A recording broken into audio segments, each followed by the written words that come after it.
Hai, bertemu lagi dengan saya Friska Yun Padudung. Pada kesempatan ini, saya akan membahas mengenai kepemimpinan instruksional dan kepemimpinan berbasis nilai.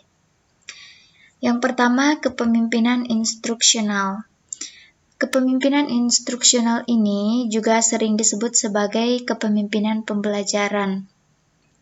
Jadi, kepemimpinan ini merupakan model kepemimpinan di mana kegiatan pemimpinnya atau kepala sekolah adalah mempengaruhi orang-orang yang menjalankan kegiatan akademik di sekolah, ya tentunya guru maupun staf edukatif atau staf teaching, agar mereka dapat menjalankan tugasnya dengan baik, sehingga kegiatan belajar mengajar menjadi semakin baik dan meningkat. Southworth berpendapat bahwa kepemimpinan instruksional ini memberi perhatian yang kuat terhadap pengajaran dan pembelajaran, termasuk pembelajaran profesional oleh guru sesuai dengan perkembangan siswa. Lalu ada tujuan dari kepemimpinan instruksional. Yang pertama, membangun lingkungan belajar yang produktif. Yang kedua, membangun lingkungan belajar yang memuaskan bagi guru. Dan yang ketiga, dapat menciptakan kondisi belajar yang meningkat. Lalu arah kepemimpinan ini adalah mengarah pada upaya peningkatan kemajuan belajar peserta didik. Jadi arahnya agar peserta didik dalam proses belajarnya mengalami kemajuan peningkatan.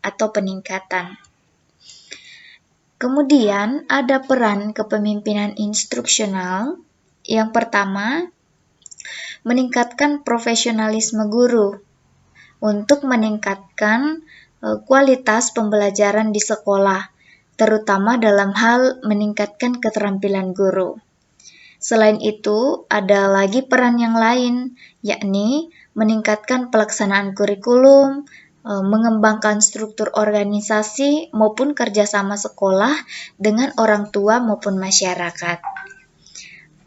Berdasarkan berbagai penelitian yang telah dilakukan, jadi kepemimpinan instruksional ini merupakan faktor yang berpengaruh dalam organisasi sekolah, terutama dalam mempengaruhi mutu kinerja mengajar guru dan kepala sekolah, dan fokusnya adalah pada kepemimpinan pembelajaran menghasilkan prestasi belajar siswa yang lebih baik.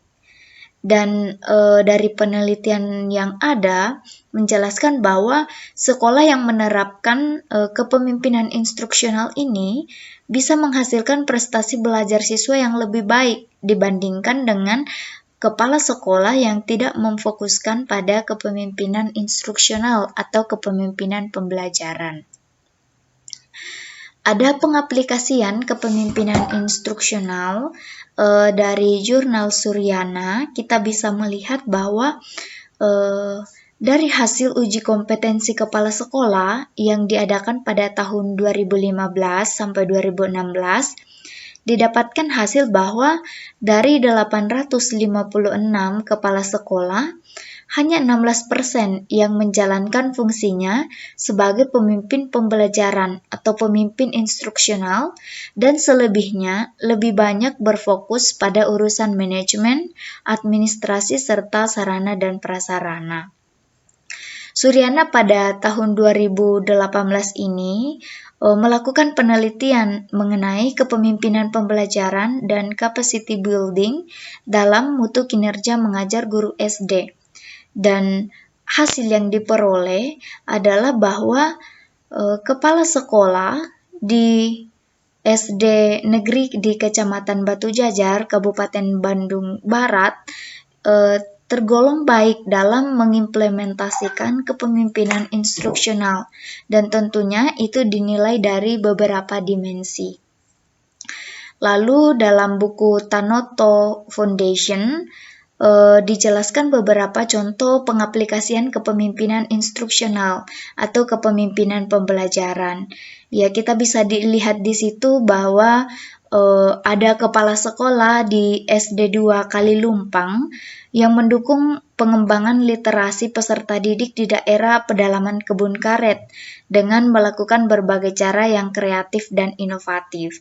Ini merupakan salah satu pengaplikasian dari pemimpin yang menerapkan kepemimpinan pembelajaran atau kepemimpinan instruksional. Adapun contoh yang lain dari buku ini, yakni di SDN 1 Benteng Hulu, yang kepala sekolahnya menjadi pemimpin yang bisa membuat sekolah di pedesaan menjadi sekolah yang pembelajarannya berkualitas, dan mereka menggunakan pendekatan mikir.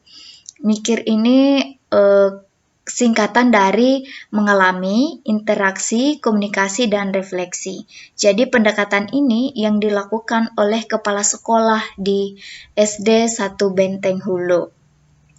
Pada intinya, kepemimpinan instruksional atau pembelajaran dimaksudkan untuk memajukan para siswa-siswinya. Ya, jadi memajukan dalam hal proses pembelajarannya. Dan buktinya bahwa kepala sekolah yang memimpin yang menggunakan kepemimpinan pembelajaran dengan baik dan cemerlang itu nampak pada kemajuan dan peserta siswa-siswi sekolah itu sendiri. Adapun di SMP Negeri 1 Seisuka yang menerapkan prinsip bahwa hasil belajar yang baik merupakan hasil dari inovasi guru, dan inovasi guru itu dapat tercapai ketika guru memiliki kompetensi yang cukup. Manajemen sekolah yang memberi ruang gerak yang cukup terhadap guru, dan terjadi kesepakatan antar warga sekolah akan pentingnya mutu pendidikan. Ya, contoh inovasi yang digunakan adalah menjadikan kelas seperti istana. Jadi kelas didesain sedemikian rupa sehingga kelas menjadi tempat yang nyaman bagi guru maupun siswa. Kemudian mereka menerapkan pembelajaran aktif dengan misalnya dengan menggelar showcase atau pameran hasil karya siswa. Jadi di sekolah itu ada showcase dan pameran hasil karya siswa, dan portofolio hasil kerja yang dari siswa-siswinya itu dipasang di dinding. Tak lupa juga sekolah ini melakukan penguatan literasi. Adapun tindakan-tindakan yang lain yang dilakukan oleh kepala sekolah sebagai pemimpin pembelajaran yang ada dalam buku Tanoto Foundation ini, yakni ada kepala sekolah yang membentuk paguyuban melalui grup WA sehingga guru, siswa, dan orang tua bisa membangun komunikasi yang baik di antara mereka, khususnya dalam memajukan kegiatan belajar mengajar. Lalu ada juga yang mengajak siswa ke toko buku, juga dibentuk teamwork, juga mengadakan proses kegiatan belajar mengajar di luar kelas. Lalu ada juga yang membentuk KKG Mini, mengadakan program pintar, memfasilitasi guru dengan baik sehingga guru bisa memfasilitasi siswa dengan baik pula. Lalu ada pula yang membuat pojok baca. Jadi dalam ruangan kelas itu dibuat suatu pojok yang telah didesain semenarik mungkin, dan di situ diletakkan buku-buku, dan nanti siswa-siswi akan semakin tertarik untuk membaca.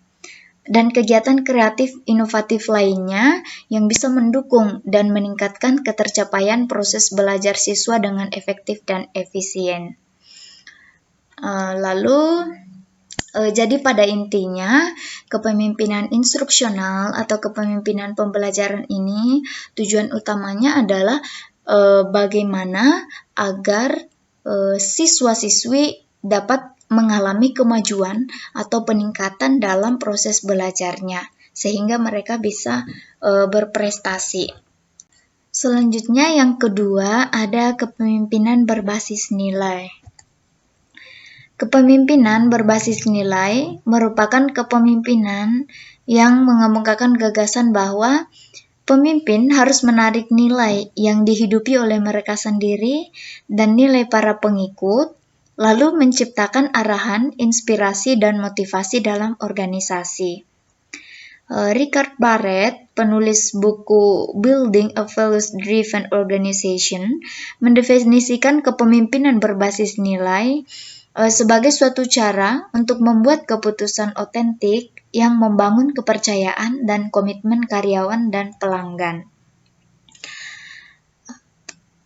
Kepemimpinan berbasis nilai, pemimpinnya itu berkomitmen dan secara aktif terlibat dalam upaya menjadikan tempat atau lingkungan organisasi tersebut menjadi suatu lingkungan yang lebih baik dalam lingkup pengaruh individu para pemimpin itu.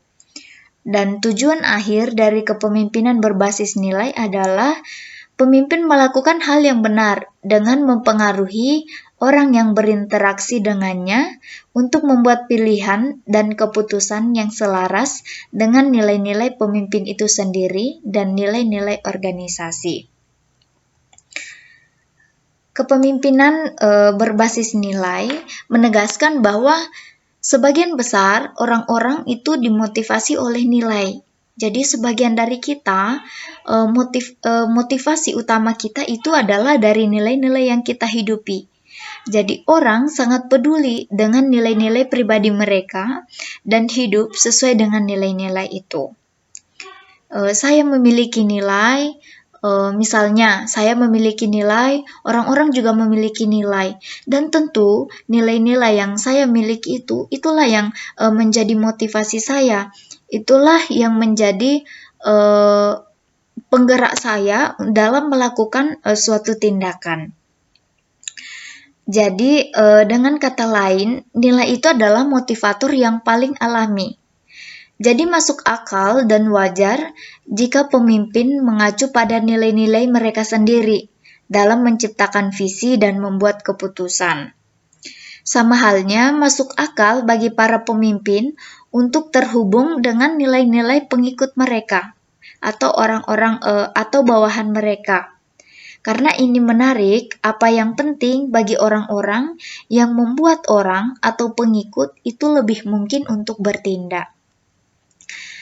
Sebagai filosofi kepemimpinan ini mengasumsikan bahwa organisasi yang didasarkan pada nilai-nilai bersama itu cenderung lebih fleksibel dan lebih produktif daripada organisasi yang bekerja menuju tujuan yang hanya dipedulikan oleh sedikit orang. Lalu ada manfaat dari kepemimpinan berbasis nilai ini. Jadi pemimpin yang menerapkan kepemimpinan berbasis nilai itu cenderung merasakan manfaat batin tertentu. Lalu kemudian pemimpin akan mudah membuat pilihan yang lebih baik, yang nyaman bagi pemimpin untuk ditindaklanjuti. Selanjutnya, pemimpin cenderung membangun hubungan yang lebih baik, lebih percaya, dan tidak terlalu stres dengan pengikut. Dan manfaat yang keempat adalah pemimpin lebih cenderung merasa sejalan dengan diri sendiri mereka. Mengapa dikatakan demikian? Karena nilai-nilai yang dihidupi oleh pemimpin itu kemudian diterapkan dalam organisasi itu dengan mempertimbangkan nilai-nilai juga nilai-nilai yang diperjuangkan oleh organisasi, sehingga dengan demikian pemimpin merasa bahwa ini adalah diri sejati mereka, begitu. Sekian presentasi dari saya. Semoga apa yang saya paparkan bisa berguna bagi kita semua.